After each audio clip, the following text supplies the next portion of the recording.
Have you ever wandered into a city where everyone seems to be against you? And how far would you go to discover the truth about family and power? Welcome to Classic Storytime Hub. Tonight's tale is My Kinsman Major Molineux by Nathaniel Hawthorne, a classic tale reimagined and retold for the modern age. Long ago, when the kings of Great Britain began hand-picking the governors for the colonies, things changed. The people no longer welcomed authority with open arms. They scrutinized every decree, every order, every intrusion that came from afar, and they rewarded even the slightest kindness with skeptical suspicion.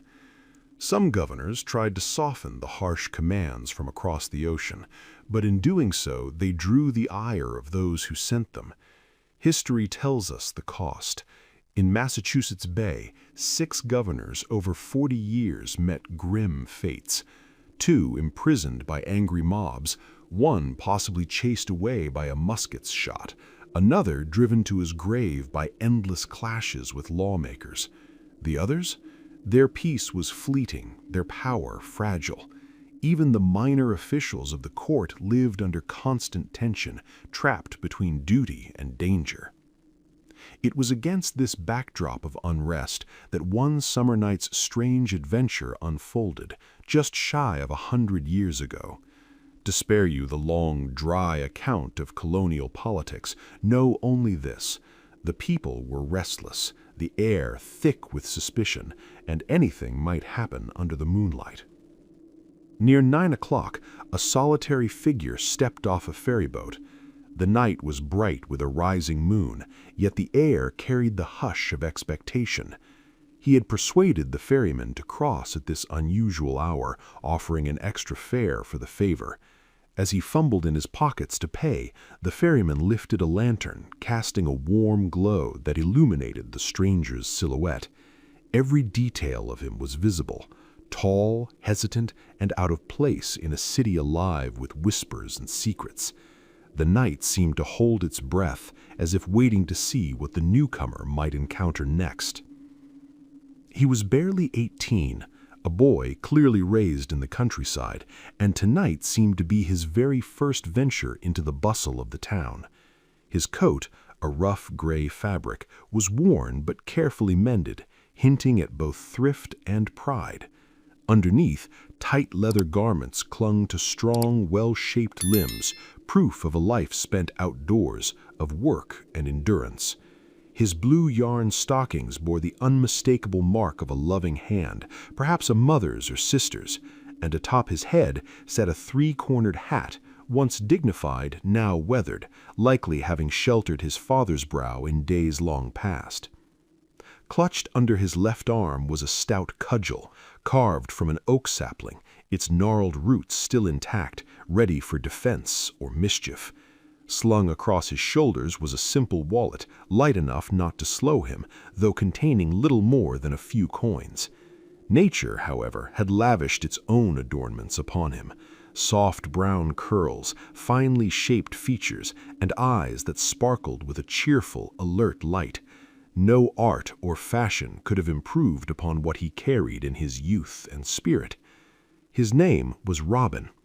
He fished from his pocket a fragment of a provincial 5-shilling note, enough with a scrap of 3-pence parchment to satisfy the ferryman's request. Payment made, he stepped onto the town's narrow streets, moving with a lightness that belied the 30 miles he had already walked, and eyes wide with the kind of eager anticipation usually reserved for a city like London, not this small New England settlement. But as Robin advanced, he realized he had no idea where to go. He paused, scanning the narrow street, his gaze sweeping over the modest, scattered wooden buildings, many slouched and crooked under the silver moonlight. This low, rickety hovel cannot be my kinsman's house, nor that old one with the broken windows, where moonlight spills like water on the floor. Surely none here could be worthy of him. He cursed himself for not asking the ferryman for guidance. Surely the man could have led him straight to Major Molineux, earning an extra shilling in the process. But no matter. Robin resolved that the next person he met would point the way. His steps were light, but his pulse quickened.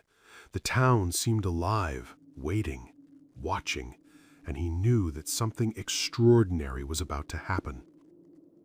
Robin continued down the widening street, heart quickening as the houses grew larger, sturdier, and more respectable. His eyes caught a figure moving ahead, deliberate and slow, and he quickened his pace to catch up.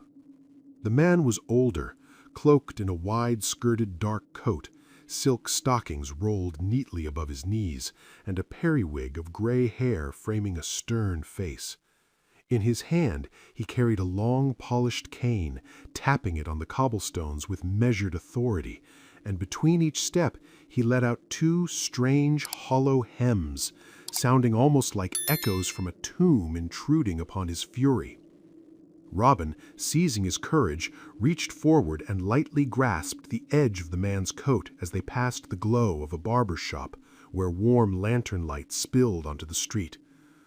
"Good evening, honored sir," Robin said, bowing low, still holding the coat. "Might you tell me where my kinsman, Major Molineux, lives?" His voice rang loudly, and instantly two barbers, one with a razor poised over a soaped chin, another adjusting a wig, abandoned their work and came to the doorway, curious. The old man turned slowly, fixing Robin with a long, severe stare. His reply came thick with anger, yet punctuated by those same sepulchral hymns, breaking into his rebuke like whispers from the grave intruding upon his fury. "Let go my garment, boy. I tell you I know not the man you seek. What? I have authority. I have, authority. And if this is the respect you pay your betters, your feet shall taste the stocks come daylight." Robin let go instantly and stepped back, feeling the weight of the man's wrath. And then he heard it, a sharp, rude burst of laughter from the barber's shop that chased him down the street. At first he was startled, but Robin was no simple country lad. Sharp of mind and quick to read a situation, he began to puzzle out the scene, realizing that something in this town was not as it seemed. The laughter, the mockery, the anger, all hinted at secrets and mischief lurking behind these respectable doors. Robin shook his head and muttered to himself, a wry smile playing at his lips. "This must be some country bumpkin who has never crossed the threshold of my kinsman's house, and lacks even the manners to speak civilly to a stranger. Old he is, or perhaps I might be tempted to give him a sharp knock on the nose. Ah, Robin, Robin, even the barber's boys have laughed at you for following such a guide. You'll learn better soon enough, my friend." He pressed onward, weaving through a tangle of crooked, narrow streets that twisted and intersected near the water's edge. The smell of tar and salt hung thick in the air, while the masts of anchored vessels pierced the silver moonlight above the rooftops. Signs creaked above shuttered shops, announcing businesses now silent, marking the heart of the town's commerce. But the streets were deserted, doors barred, and faint light glimmered only in the upper windows of scattered homes. As Robin turned a corner, his eyes fell upon a familiar emblem of imperial pride, the broad, proud face of a British officer, swinging in carved relief above the entrance of an inn. From inside came the murmur of voices, laughter, and clinking glasses. One window on the lower floor was thrown open, thin curtains permitting a glimpse of a warm supper. A group seated around a table laden with steaming, richly prepared dishes. The smell of roasted meat and fresh bread drifted temptingly into the night air. Robin's stomach grumbled, reminding him that the meager provisions he had carried had vanished long before, leaving him empty and longing. "Oh, that a three-penny scrap of parchment might grant me a seat at that table," he sighed. "But the Major will welcome me, I'm sure of it. I'll step boldly inside and inquire my way to his house."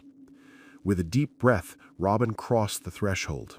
The scent of tobacco smoke and cooking fires guided him to the main room, a long, low chamber with oaken walls darkened by years of smoke. The floor was thickly sanded, though far from clean, bearing the footprints of countless travelers before him. Shadows flickered across the walls, cast by lanterns swaying from the ceiling, and the murmur of voices and laughter seemed to draw him further into the mystery of the town, where adventure and perhaps mischief awaited. The inn buzzed with life. A crowd filled the wooden benches and worn leather chairs, the majority clearly sailors or men of the sea, swapping stories of distant ports and long voyages. Here and there, small clusters of men drained bowls of punch, a drink the West India trade had long made familiar in the colony. Others, laborers and craftsmen, kept to themselves, nursing solitary mugs, their faces darkening under the influence of drink. In truth, nearly everyone showed some fondness for the good creature, as the old sermons on fast day would have called it, a habit passed down through generations. Robin's attention, however, was drawn to a few timid countrymen tucked into the darkest corner, eating from their own provisions, their home-baked bread and chimney-cured bacon untouched by the inn's fare. There was a certain kinship in their quiet diligence, a reminder of his own rural upbringing. But he could not linger long on them. His gaze was magnetically pulled toward a figure near the doorway, speaking in hushed tones to a ragged group of companions. His features were arresting, almost grotesque, leaving an impression that would linger long in the memory. His forehead rose in twin ridges separated by a deep hollow. His nose jutted forward in a bold, uneven curve, its bridge unusually wide. Shaggy eyebrows shadowed piercing eyes that glowed like coals hidden in a cavern, and the overall effect was at once terrifying and unforgettable. Every movement he made seemed deliberate, every glance calculated. Robin felt a shiver of both curiosity and unease. The inn, with its thick smoke and murmur of voices, seemed to fade around this singular figure. For a moment, all that existed was the strange magnetic presence at the doorway, promising that the night's encounters would be unlike any Robin had ever known. As Robin paused, unsure whom to approach for directions, a small man in a stained white apron stepped forward, the innkeeper, coming to offer his professional greeting. There was something elegant and almost formal in the man's bow, a courtesy inherited from his French Protestant ancestry, though his voice remained shrill and singular, as if life never granted it another note. "From the country, I presume, sir," he said, inclining low. "Allow me to congratulate you on your arrival, and trust you mean to stay with us a while. Fine town, sir, beautiful buildings, and much to interest a stranger. May I hope for the honor of your commands regarding supper?" Robin's eyes sparkled with recognition. The man sees the family resemblance. He's guessed I'm kin to the Major, he thought, thrilled by this rare courtesy. All eyes in the inn now turned toward the country lad at the door. Robin, with his worn three-cornered hat, gray coat, leather breeches, blue yarn stockings, and sturdy cudgel, the wallet slung across his back. He looked every bit the rural youth out of place, yet something in his stance suggested latent confidence inherited from his distinguished relative. Robin straightened, adopting an assured dignity, the kind befitting a kinsman of Major Molineux. "My good friend," he said, "I shall make it a point to favor your house some day when I carry more than a three-penny scrap of parchment. For now," his voice lowered slightly as if confiding a secret, "my present purpose is to inquire my way to the dwelling of my kinsman Major Molineux." A subtle stir ran through the room. Robin sensed it as a silent competition, each man eager to offer guidance. Yet the innkeeper's attention was caught by a paper pinned to the wall, which he read, or appeared to read, while occasionally glancing back at the young man. Every movement was measured, deliberate, as if the inn itself were a stage, and Robin the central figure in an unfolding drama. The air seemed to hum with anticipation. Robin could feel it. Tonight, every glance, every whisper, every small action might lead him closer to Major Molineux, or plunge him deeper into the town's strange, unpredictable mysteries. "What have we here?" a voice snapped, breaking its words into short, clipped fragments. "Left the house of the subscriber, bounden servant, Hezekiah Mudge, gray coat, leather breeches, master's third best hat. £1 reward to anyone who lodges him in any jail of the province. Better trudge, boy, better trudge." Robin's hand instinctively moved toward the lighter end of his oak cudgel, a reflex born of irritation, but the hostile stares of everyone in the room made him think better of it. The idea of smashing the innkeeper's head evaporated. As he turned to leave, the bold-featured man he had noticed earlier cast a sneering glance. The moment Robin stepped outside, a wave of laughter rolled after him, mingled with the shrill tones of the innkeeper's voice, like pebbles clattering into a kettle. Robin clenched his fists in silent frustration. Strange, he thought, that an empty pocket should outweigh the name of my kinsman Major Molineux. If only one of these grinning rascals were in the woods where my oak sapling grew with me, I'd show them that my arm is heavy, even if my purse is light. Turning the corner of a narrow lane, Robin entered a spacious moonlit street, flanked by tall, imposing houses. At the far end, a steeple loomed, its bell tolling 9. The moonlight mingled with the glow of shop lamps, revealing figures promenading on the pavement. Robin scanned every face, hoping, longing to spot the familiar countenance of Major Molineux. He moved cautiously, slipping silently from one side to the other, pressing his gaze close to the faces of elderly gentlemen, searching for any hint of recognition. Around him, the street was alive with a different spectacle: men in embroidered coats, huge powdered wigs, gold-laced hats, silver-hilted swords glinting under the lanterns.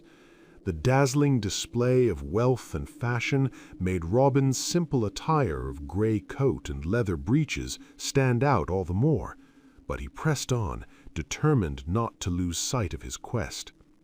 Every step drew him closer to the heart of the town, closer to secrets that would challenge his patience, his courage, and his understanding of what it meant to be related to Major Molineux. The night had grown alive with expectation, and Robin could feel it. Something extraordinary awaited him just beyond the next corner. Youthful travelers, mimicking the fine gentlemen of Europe, strutted jauntily down the street, half dancing to fashionable tunes they hummed, and Robin felt a flush of self-consciousness at his quiet, natural gait. He paused often, drawn to the gorgeous displays in the shop windows, but each lingering glance at passers-by earned him mild rebukes for his impertinence. Still, the young kinsman of Major Molineux pressed on, eyes sharp, scanning every face, every doorway, hoping for a glimpse of his relative. Yet, despite his efforts, the steepled building marking the center of town seemed to mock him. He had seen only one side of the street. Determined, Robin crossed to the opposite pavement, his resolve as earnest as a philosopher searching for an honest man, but his fortune remained unchanged. About midway toward the far end of the street, Robin's ears caught a familiar sound, the sharp, deliberate tap of a cane on the flagstones, punctuated by 2 hollow sepulchral hems at regular intervals. "Mercy on us," Robin muttered, recognizing it instantly. Turning sharply into a corner at his right, he hoped to resume his search elsewhere, but fatigue gnawed at him. The hours since the ferry had drained him more than the days of travel before. Hunger pressed insistently in his belly, and his patience was fraying. For a fleeting moment he considered demanding guidance from the first solitary soul he met, cudgel in hand if necessary. His wandering brought him into a mean, narrow street, flanked by a row of poorly built houses straggling toward the harbor. Moonlight revealed no other soul along the way, save for a flicker of movement in the third house he passed, a half-open door, and the edge of a woman's garment within. "Perhaps my luck will turn here," Robin whispered to himself, hope stirring amid exhaustion. The street was silent, the shadows deep, and the promise of discovery seemed to linger just beyond the threshold. Every step he took felt weighted with anticipation, every creak of the floorboards and flicker of light heightening the suspense of what or who might await him inside. Robin stepped closer to the door, and as he did, it creaked shut slightly, leaving just enough of an opening for the occupant to observe him without revealing herself fully. Through the narrow gap he caught sight of a strip of scarlet petticoat and, now and then, the glimmer of an eye, as if the moonlight had found a secret jewel. "Pretty mistress," thought Robin to himself, "my sweet, pretty mistress, will you be so kind as to tell me where I might find my kinsman, Major Molineux?" His voice was gentle and persuasive, carrying a note of earnestness that the young countryman hoped would win her favor. The woman, seeing nothing to fear in his plain yet honest demeanor, thrust open the door fully and stepped into the moonlight. She was delicate and graceful, her white neck and rounded arms leading to a slender waist, above which her scarlet petticoat flared over a hoop like a tiny balloon. Her oval face was pretty, framed by dark hair beneath a neat little cap, and her bright eyes held a playful freedom that seemed to measure Robin in amusement. "The Major Molineux dwells here," she said, her voice the sweetest he had heard all night, though Robin could not entirely trust that sweetness to be truth. He looked down the narrow street, then back at the small, shadowed house before them. It was a 2-story building, dark and modest, the upper floor jutting slightly over the lower. The front room had the unmistakable air of a shop for petty goods rather than a distinguished dwelling. "Now truly I am in luck," Robin said with a sly grin, "and so indeed is my kinsman, the Major, in having so charming a housekeeper. Pray, send him to the door. I have a message for him from friends in the country, and then I shall return to my lodgings at the inn." The night seemed to hold its breath, the moonlight shimmering on the scarlet petticoat as Robin prepared to step fully into the mystery that awaited him behind that modest yet strangely inviting doorway. "Nay, the Major has been abed this hour or more," said the lady in the scarlet petticoat, her voice light and warm. "It would do little good to disturb him tonight. His evening draught was of the strongest. But he is kind-hearted, and it would be as much as my life's worth to let a kinsman of his walk away from the door. You are his very image, I do believe.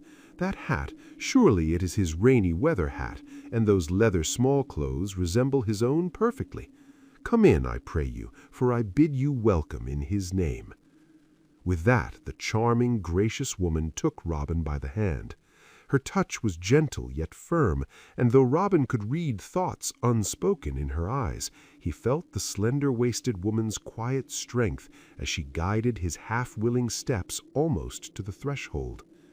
Just then a door opened nearby, startling the housekeeper. Without another word she vanished quickly into her own rooms, leaving Robin standing at the door. A heavy yawn preceded the appearance of a man who, like the moon's sleepy attendant, carried a lantern that seemed unnecessary against the glowing night. He shuffled up the street, his broad, dull face settling on Robin, and he brandished a long staff spiked at the end with sleepy authority. "Home, vagabond, home," said the watchman, his voice drooping into the exhaustion of night. "Home, or by daybreak the stocks shall have you." Robin could only think wryly, "This is the second hint of their kindness. I wish they would save me the trouble and put me there tonight." Still, instinctive dislike for the guardian of midnight order made him hesitate. But as the man began to turn the corner, Robin's determination surged. He would not let the moment pass. "Friend," he shouted, voice echoing in the quiet street, full of youthful boldness, "will you guide me to the house of my kinsman, Major Molineux?" The night seemed to hold its breath, every shadow and flicker of light adding tension to the moment. Robin's heart pounded, for he felt that every step, every encounter was drawing him closer to his mysterious relative and into the strange pulse of the town itself. The watchman had vanished around the corner, but Robin could almost hear the faint echo of drowsy laughter drifting along the empty street. At the same moment, a soft, mischievous giggle floated down from an open window above his head. He looked up. A sparkling, saucy eye peeked out, a round arm beckoned him, and the sound of light footsteps descending the stairs followed. Yet Robin, brought up in the disciplined household of a New England clergyman, was both shrewd and virtuous.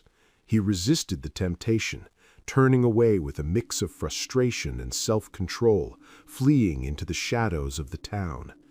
Now he wandered desperately and at random, the streets twisting before him like some bewitched maze. He almost believed himself under a spell, like the tale of a country wizard who once kept 3 pursuers wandering all winter night within 20 paces of the cottage they sought. The town was strange, desolate. Nearly every window was dark, every lamp extinguished.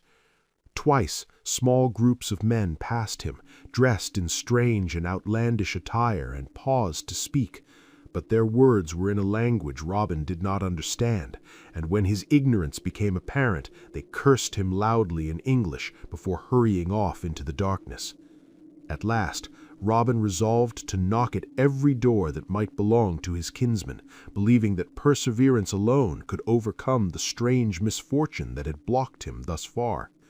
Firm in his resolve, he passed beneath the towering walls of a church that marked the corner of 2 streets.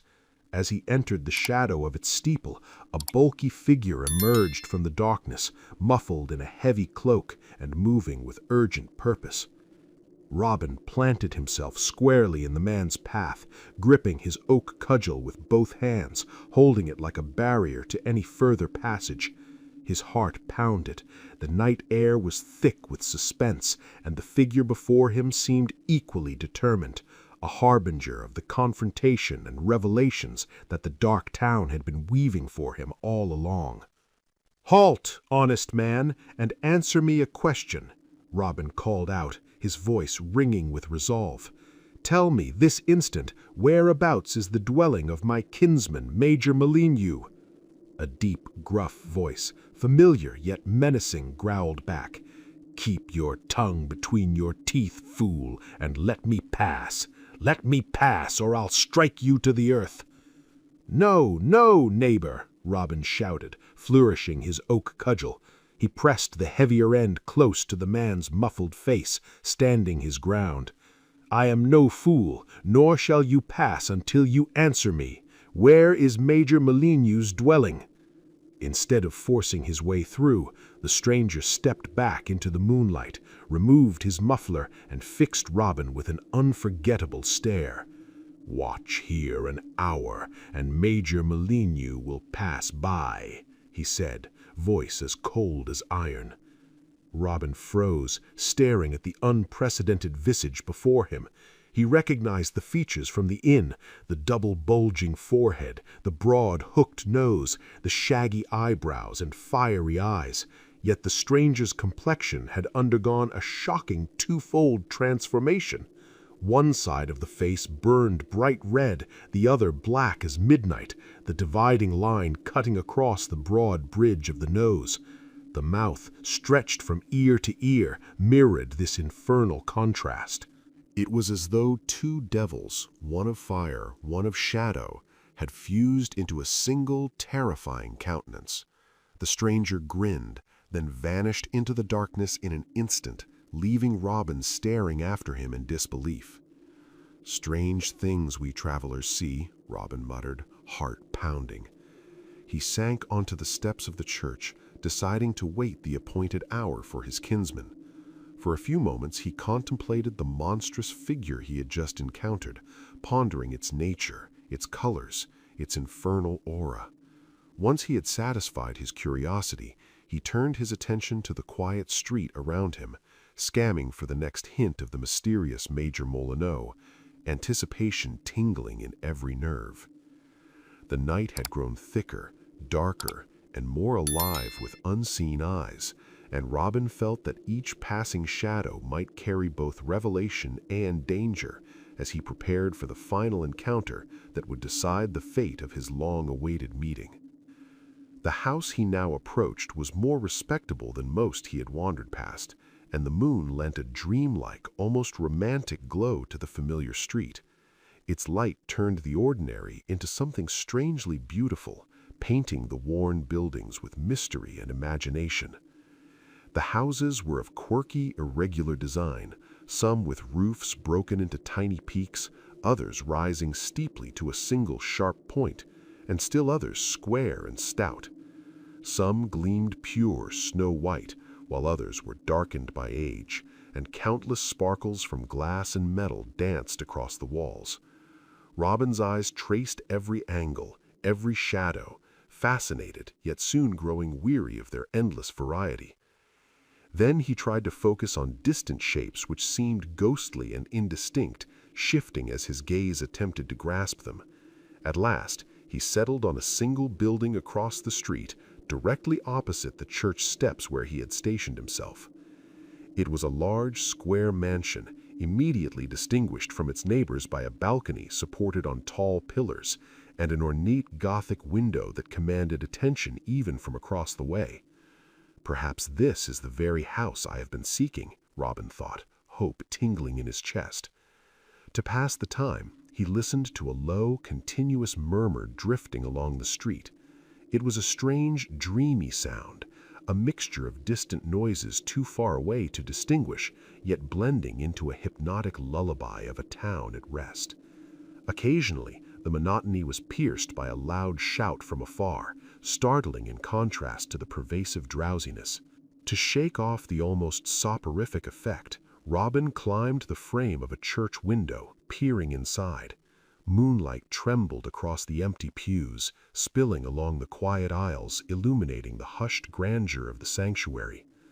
The soft glow made every shadow seem alive, and Robin felt the weight of the night's mystery pressing around him, as if the entire town itself were holding its breath for the coming revelation. A faint, eerie radiance hovered around the pulpit, ghostly and almost too sacred to be of this world. One solitary beam dared to rest upon the open page of the great Bible, illuminating it as though nature itself had paused to worship in the house that man had built. Was it heavenly light, visible because no impure earthly foot had crossed the threshold? Robin could not tell, yet the scene sent a profound loneliness through him, deeper than any he had felt wandering the remotest woods of his native land. Turning away, he sank once more onto the church steps. Around him, gravestones jutted from the earth, cold reminders of mortality. A dark thought intruded. What if the very person he sought, the elusive Major Molineux, was already lying beneath the soil, his life extinguished? What if instead his kinsman might glide past the gate, nodding and smiling at him in some dim, spectral manner? "Oh, that any breathing thing were here with me," Robin murmured, longing for companionship, for any sign of human presence in the quiet, uncanny night. Shaking off the unsettling thought, his mind drifted to home. He imagined the familiar landscape of forest, hill, and stream, picturing how his father's household must be passing the same evening. He saw them gathered beneath the great old tree, spared for its gnarled trunk and broad shade, while thousands of its leafy brethren had fallen. Here, at sunset, his father would lead domestic worship, inviting neighbors to join as if all were brothers of the same family, and offering wayfarers a moment to rest and refresh their hearts with memories of home. Robin pictured each familiar seat, the good man at the center holding the scriptures, golden light from the western clouds gilding the pages. He saw the book close, everyone rising to pray, the old thanksgivings for daily mercies, the familiar supplications for their continuation, rituals that had once wearyingly marked his days, but now flickered in his memory as treasures of belonging and love. In that quiet recollection, Robin felt both sorrow and resolve, the memory of home mingling with the suspensive, uncertain night that lay before him. Every shadow on the empty street, every whisper of moonlight on the gravestones seemed charged with the promise of revelation, and perhaps, at last, of reunion. Robin noticed the slight tremor in his father's voice whenever mention was made of the absent one. He saw his mother turn her face toward the broad, knotted trunk of the old tree, as if seeking solace in its strength. His elder brother, with the rough beard brushing his upper lip, stubbornly refused to show emotion, while his younger sister hid behind a low-hanging branch, trying to shield herself from her own tears. The littlest child, whose playful antics had so far lightened the solemnity of the scene, now understood the prayer for a lost playmate and broke into clamorous grief. Robin saw them enter the house, and when he reached for the door himself, the latch clicked sharply into place, barring him from home. "Am I here or there?" he cried aloud, startled. The boundary between dream and reality seemed to dissolve, and the long, empty street stretched before him in surreal clarity. He tried to focus on the large mansion across the way, but his mind oscillated between fancy and reality. The pillars of the balcony lengthened, transforming into tall, bare pine trunks, then shrank into human shapes, only to return to their true architectural forms in an endless cycle. For a fleeting instant he could have sworn he saw a face peering from the Gothic window, familiar yet unnervingly elusive, as though it was some memory half remembered. A heavier drowsiness tugged at him, threatening to overcome his senses, but it fled at the sound of footsteps on the opposite pavement. Robin rubbed his eyes and saw a figure approaching at the foot of the balcony. His voice, frustrated and almost plaintive, rang out. "Hello, friend. Must I wait here all night for my kinsman, Major Molineux?" The echoes of the sleeping town stirred in answer, and the approaching man, a gentleman in the prime of life, cheerful, open-faced, and altogether engaging, came closer. Noticing the lonely, disoriented country youth, he spoke with a tone of unexpected kindness, a sound that seemed almost foreign to Robin's ears in this strange, shadowed town. "Well now, my good lad, why are you sitting here all alone?" the gentleman asked, his voice warm and genuine, yet carrying a note of curiosity. "Can I be of any service to you?" Robin shook his head, despondent and weary. "I fear not, sir," he replied. "Yet I should be grateful if you'd answer one question. I've been searching half the night for a certain Major Molineux. Is there truly such a person in these parts, or am I dreaming?" "Major Molineux, you say?" The gentleman smiled, a trace of amusement lighting his face. "The name is not wholly unknown to me. Might I ask what brings you in pursuit of him?" Robin, encouraged, gave a concise account. His father, a clergyman living on a modest salary in a distant rural parish, had raised him with careful guidance. The major, his father's wealthy kinsman, had visited a year or two prior, showing great interest in Robin and his elder brother. Being childless, he had hinted at future opportunities, promising to establish one of them in life. Robin, naturally the favored cousin, had been prepared by his family to seek out the major's aid and patronage. "For I am said to be a shrewd youth," Robin added, with a small smile, drawing a line of pride through his weariness. "I doubt not your reputation is well earned," the gentleman replied kindly. "But go on, I am intrigued." Robin straightened, drawing himself to his full height in the moonlight.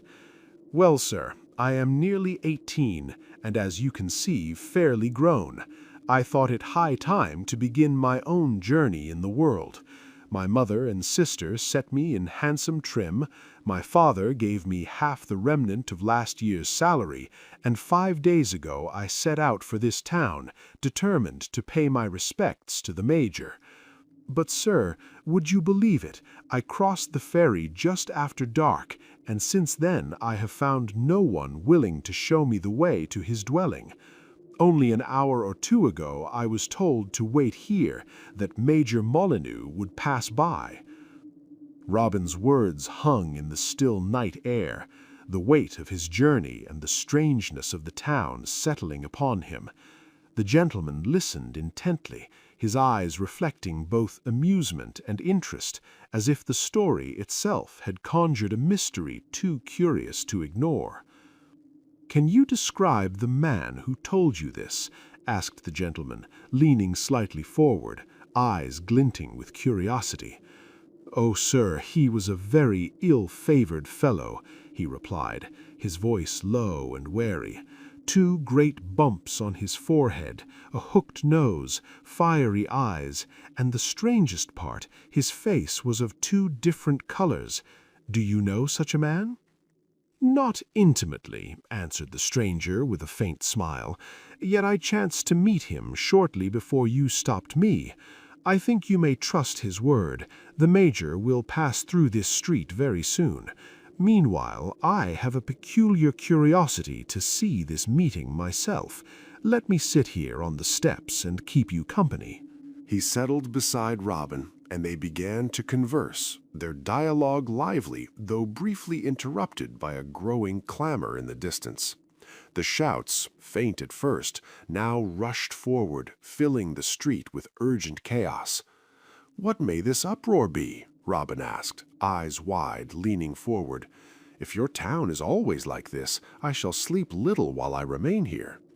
"Indeed, friend Robin," said the gentleman with a chuckle, "it seems a few riotous fellows are abroad tonight. You cannot expect the stillness of your native woods in our streets.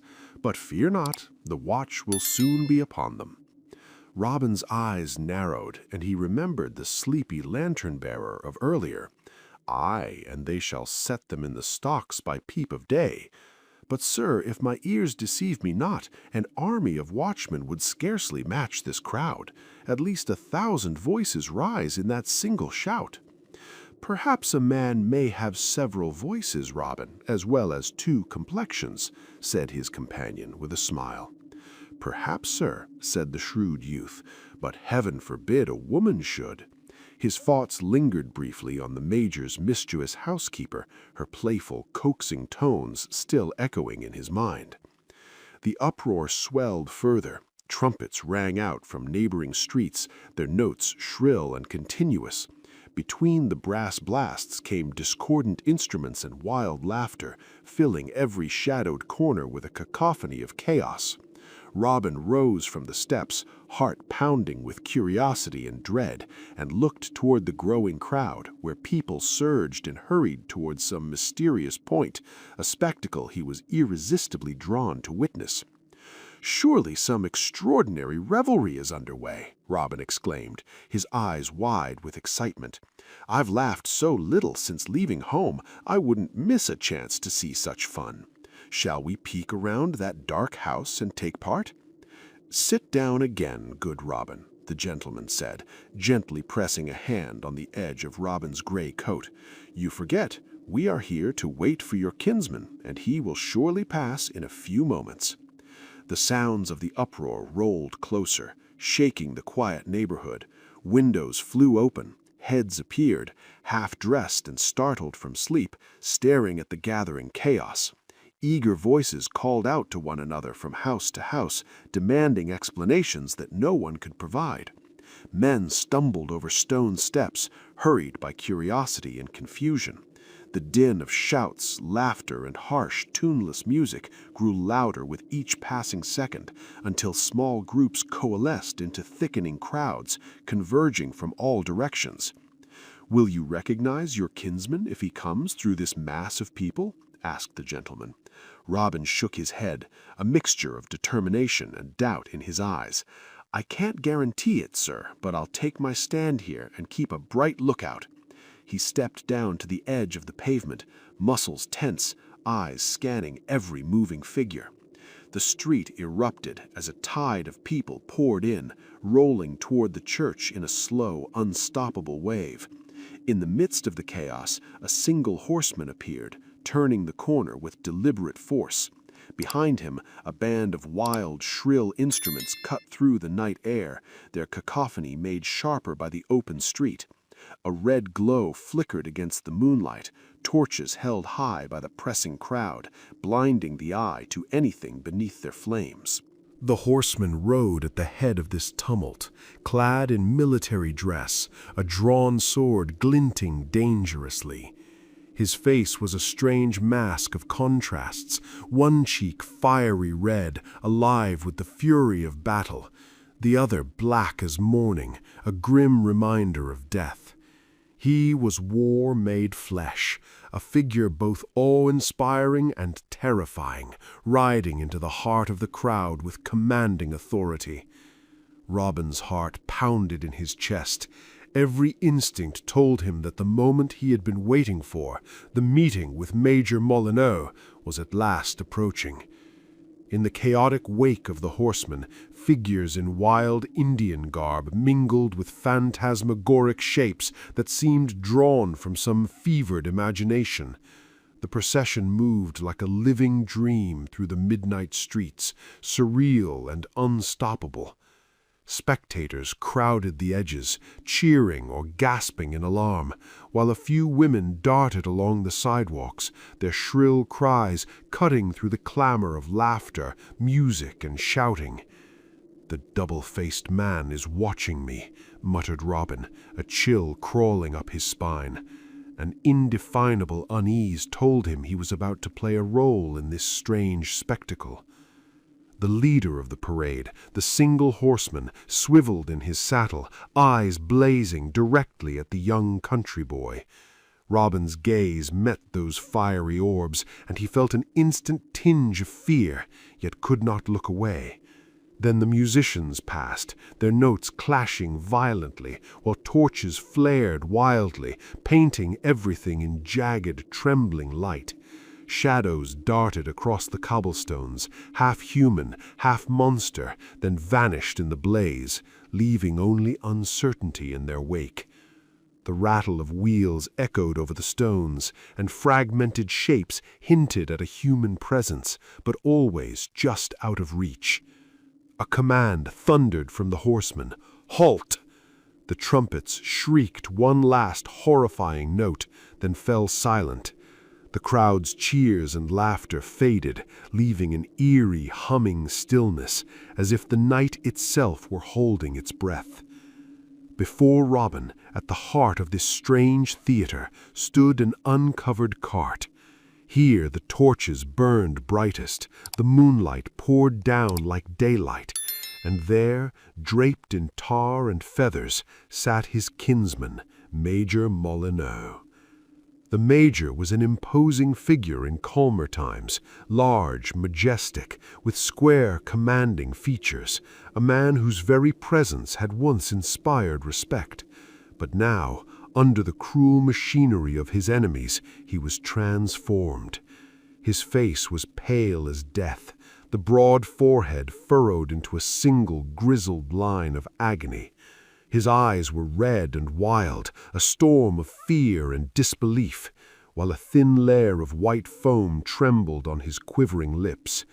His strong frame shook with a continuous involuntary tremor, though his pride stubbornly tried to steady him even in this overwhelming humiliation. Robin's heart caught in his throat. All at once, the night's strangeness, the chaos, the shouts and the torches and the music, all of it had led to this single unforgettable moment.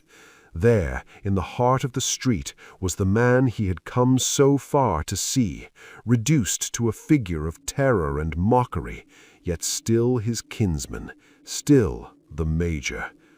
But the sharpest agony for Major Molineux came the moment his eyes met Robin's. Recognition was instant. The young country lad, standing amid the chaos, saw the man who once commanded respect, now trapped in public disgrace. Robin's knees trembled, and his hair seemed to bristle, not from the cold, but from a strange mixture of pity, fear, and awe. Yet almost immediately, a dizzying excitement swept through him. The night's adventures, the confusing streets, the torches, the uproar, the sudden silence, culminated here. The specter of his kinsman mocked by a roaring crowd.